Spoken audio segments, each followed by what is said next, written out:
Bonsoir et bienvenue dans l'Africa Newsroom. À la une de l'actualité ce soir, Riek Machar de retour depuis ce mercredi matin au Soudan du Sud. Atterrissage du chef rebelle à l'aéroport de Juba après plus de 2 ans d'absence. Il devrait reprendre son ancien poste de vice-président. Ce retour de Riek Machar sur la scène politique sud-soudanaise peut-il permettre de relancer le processus de paix? Ce retour est un espoir de réconciliation pour ce pays déchiré par la guerre civile. On en débat avec mes invités dans un instant. L'armée prête main forte à la commission électorale pour l'organisation des élections en République démocratique du Congo. Des véhicules militaires, des aéronefs pour accélérer le déploiement du matériel électoral en vue des scrutins du 23 décembre. Le gouvernement rejette toute aide extérieure. Il réitère sa volonté de préparer seul ces élections. Dans la troisième partie de cette émission, l'économie du Zimbabwe toujours au bord de l'asphyxie. Un chômage qui avoisine les 90% et une hyperinflation qui bat des records. La dure réalité des Zimbabwéens qui attendent beaucoup du nouveau régime, mais régime confronté à un déficit budgétaire qui ne cesse de se creuser. Le gouvernement revoit à la hausse ses prévisions quant à ce déficit qui devrait atteindre plus de 11% du PIB. Et pour en parler, voici nos invités de ce soir. Monsieur Michel Abdoulouahab, bonsoir. Bonsoir Zara, bonsoir à tous. Bonsoir, vous êtes professeur de sciences économiques et sociales détaché à Luanda, en Angola. À vos côtés, monsieur Tidiane Dabo, bonsoir. Bonsoir. Vous êtes avocat au barreau de Strasbourg. À mes côtés, monsieur Adama Zeizi, bonsoir. Bonsoir. Vous êtes consultant en stratégie bancaire. Merci à tous les trois d'avoir accepté notre invitation et place tout de suite à notre premier débat.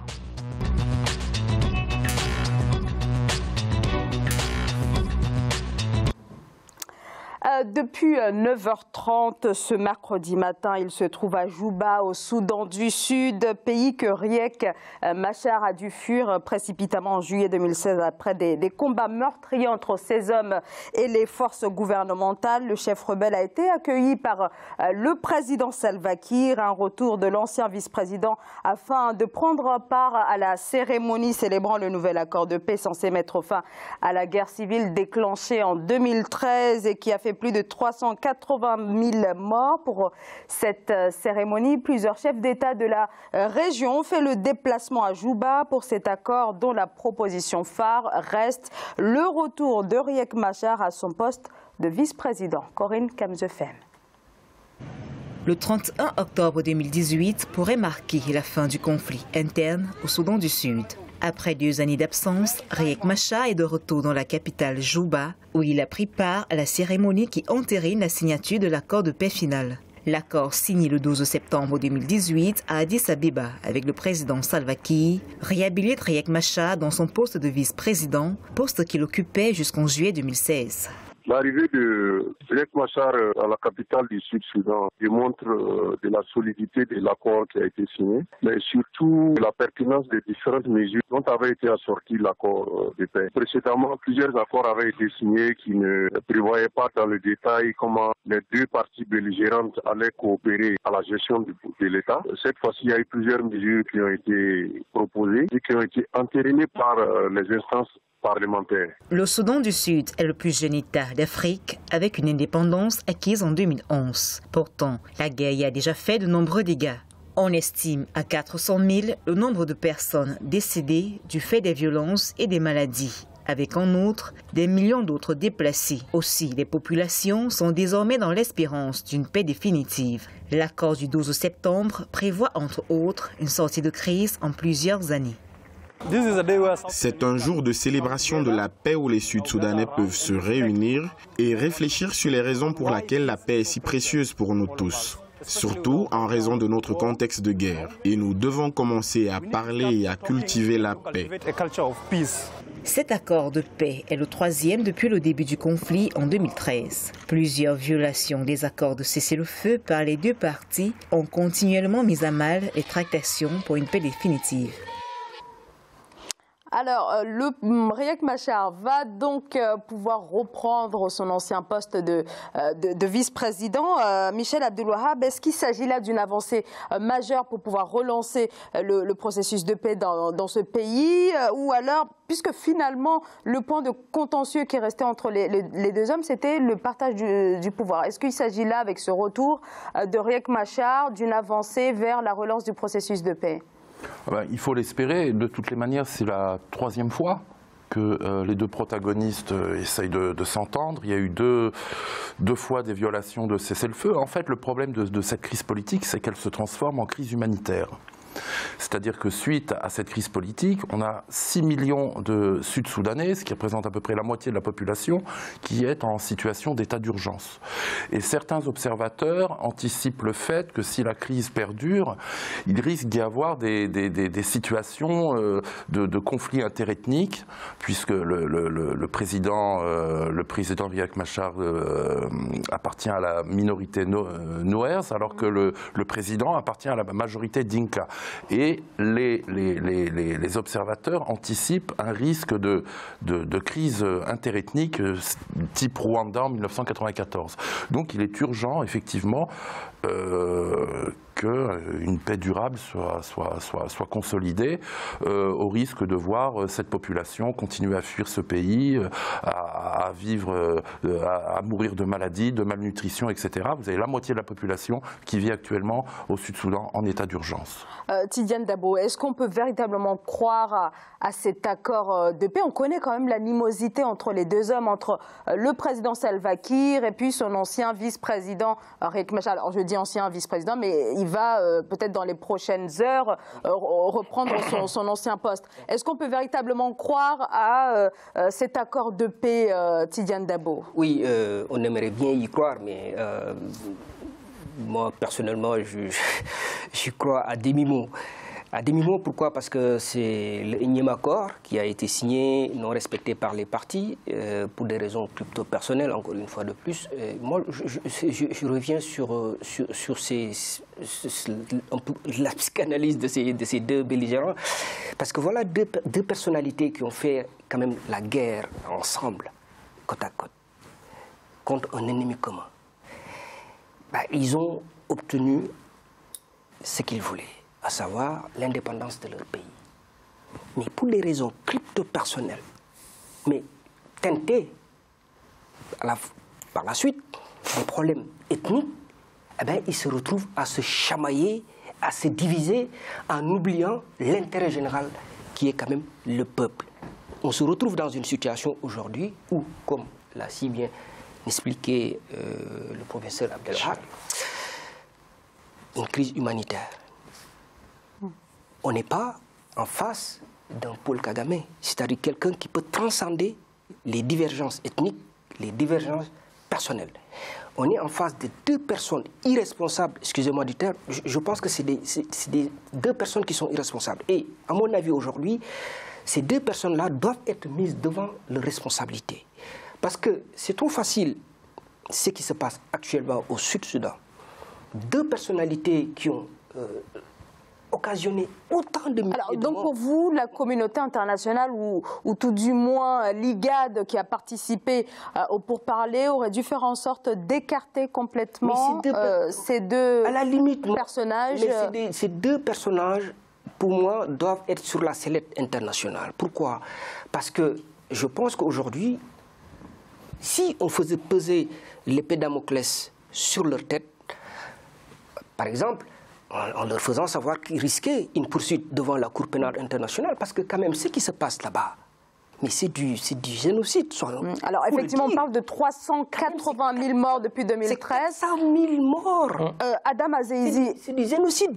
Est-ce que vous partagez le même avis que Tidiane Dabo, à savoir que finalement, pas de processus de paix, pas de paix au Soudan du Sud avec Salva Kiir ou avec Riek Machar?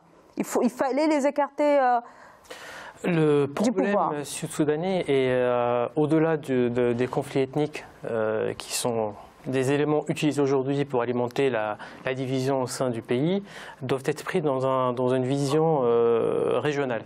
À savoir qu'aujourd'hui, on a deux acteurs politiques qui sont pour chacun liés à un partenaire régional qui les soutient et qui les accompagne dans leur volonté de prendre le pouvoir. Donc d'un côté, le président Salva Kiir, qui a une proximité avec l'Ouganda, qui est derrière, qui accompagne le président dans sa démarche. Et de l'autre côté, le vice-président Machar, qui est assez proche du Soudan, et également qui a une proximité avec l'Éthiopie et les autres acteurs régionaux. Donc aujourd'hui, le jeu sud-soudanais est un jeu régional dans lequel les différents acteurs, les différents partenaires doivent prendre les responsabilités. Et donc, en prenant leurs responsabilités et en ayant une position commune qui est de stabiliser le pays, dans l'intérêt régional, notamment par exemple pour le Soudan, il est primordial pour le Soudan que le Soudan du Sud se stabilise. Pourquoi? Parce qu'aujourd'hui, le principal revenu du Soudan provient du pétrole extrait au Sud-Soudan qui transite par le Soudan. Sachant que le Soudan est dans une grave crise Juba est dans une grave crise et Omar al-Bashir aussi a des problèmes économiques aujourd'hui et il n'a pas intérêt aujourd'hui à avoir un voisin qui est déstabilisé, bien au contraire. Donc la communauté régionale doit intervenir. D'autre part, aujourd'hui, la force onusienne qui est présente en Sud-Soudan est sous-dimensionnée par rapport aux besoins. Sa mission initiale n'était pas de faire l'arbitrage entre les deux belligérants aujourd'hui, mais plutôt d'accompagner le Sud-Soudan dans sa transition suite à son indépendance. Aujourd'hui, force est de constater que l'ONU, les moyens mis à sa disposition ne lui permettent pas d'être un arbitre. On peut voir comment elle a pu être prise à partie lors du renversement, lors du conflit de 2016, où les forces onusiennes étaient menacées et se étaient en situation de danger et ne pouvaient pas jouer le rôle d'arbitre. Aujourd'hui, la communauté internationale doit mettre les moyens, mobiliser des acteurs onusiens, vous avez parlé de la Cour pénale internationale, mettre en avant l'ensemble du dispositif réglementaire judiciaire qui peut être dissuasif par rapport aux deux acteurs pour les pousser à une sorte de statu quo mais qui soit pérenne, pour permettre de stabiliser le pays et de lui permettre de décoller enfin après son indépendance. Michel Abdulwahab. Alors effectivement, je suis d'accord, hein, les moyens mis à disposition par l'ONU sont complètement insuffisants.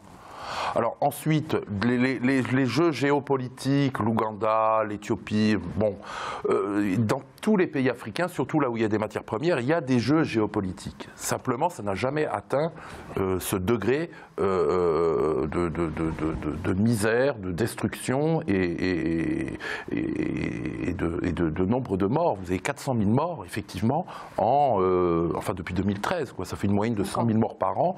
Je pense qu'effectivement, moi je suis assez d'accord avec M. Tian, c'est-à-dire qu'il y a la personnalité des individus, et puis il y a l'histoire de ce pays qui fait que la notion d'État-nation, si je puis dire, n'a pas été développée, ce qui génère des conflits interethniques, comme au Rwanda, il y a eu des conflits interethniques. Alors effectivement, après il y a le problème du partage des richesses. Initialement, on connaît au Rwanda, les Tutsis, les Hutus, il y avait une distorsion dans le partage des richesses. Mais là, arriver à ce niveau de destruction d'un nouvel État, finalement c'est l'État le plus jeune de la planète, je pense que les deux protagonistes là, ont une responsabilité énorme, même si effectivement derrière il y a des jeux géopolitiques, d'accaparation de la rente pétrolière, parce que le Soudan du Sud c'est un pays pétrolier. Ces deux personnages ont une responsabilité énorme sur ce qui se passe actuellement, même si effectivement derrière il peut y avoir des jeux d'influence, l'Ouganda, l'Éthiopie, quoique l'Éthiopie, je ne vois pas trop quel est son intérêt à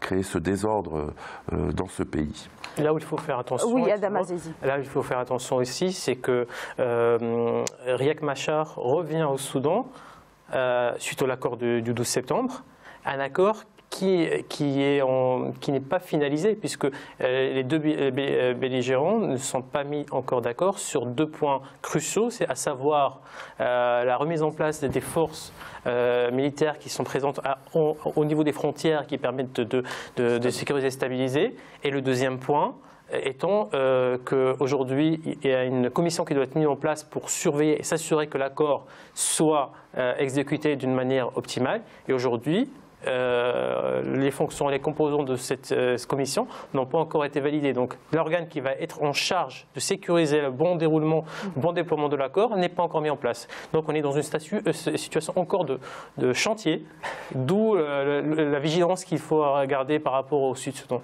Alors peut-être l'autre grande question aussi, c'est de savoir, voilà, est-ce que ce retour de Riek Machar va pouvoir permettre l'installation d'un gouvernement d'union nationale? Je pense qu'ils vont s'acheminer vers ça. De toutes les façons, ils ont intérêt à instaurer effectivement un gouvernement d'union nationale. Mais moi, je suis un peu...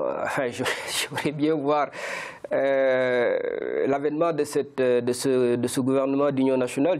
Moi, je vous dis, je suis assez pessimiste parce que, connaissant la personnalité de ces deux individus, je pense qu'à un moment donné, il va y avoir encore des accusations, de fausses accusations. Voilà, il y a un coup d'État, l'un d'eux qui va dire que bon, on a essayé de me faire un coup d'État. Enfin, je crois que ces deux-là, tant qu'ils sont dans le jeu politique, il n'y aura jamais la paix.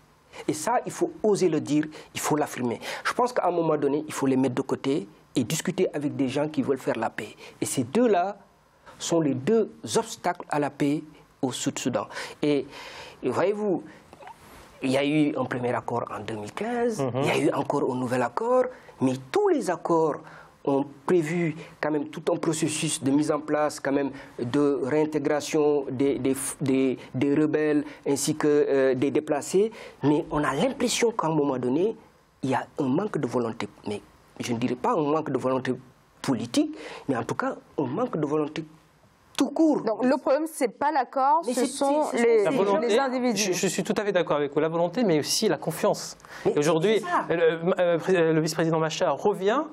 Et son entourage n'est pas sûr qu'il pourra rester à Juba parce que, étant donné le passif qu'il a avec le président, rien ne le protège aujourd'hui et sa sécurité. Et aujourd'hui, il revient avec en quelque sorte une crainte que sa sécurité soit menacée. Donc, le fait de ne pas avoir cette confiance dans ce pays ne peut créer que des troubles. Et les moindres rumeurs qui peuvent être portées peuvent réallumer la mèche et repartir sur ce qu'on a pu voir en 2016. Michel Abdouwahab, peut-être un dernier mot sur ce retour de Riek Machar. Bon, déjà, on voit que la communauté internationale, notamment africaine dans la région, cherche à stabiliser, à instaurer la paix dans ce nouvel État. Alors, par contre, ça fait 3 fois. C'est la 3e fois. Ça a déjà raté 2 fois. Je pense que c'est lié effectivement aux personnalités de ces deux personnages et de leur rapport très conflictuel, qui n'arrivent pas à s'entendre, qui n'arrivent pas à avoir une démarche, une dynamique consensuelle, à transcender les personnalités, comme a dit M. Tian. Il faut voir, il faut attendre, il faut espérer, en tout cas pour le peuple soudanais, le sud-soudanais, qu'ils arrivent à créer un gouvernement d'union nationale, effectivement. Merci beaucoup à tous les trois pour vos explications. On marque une très courte pause et on se retrouve dans quelques instants. À tout de suite.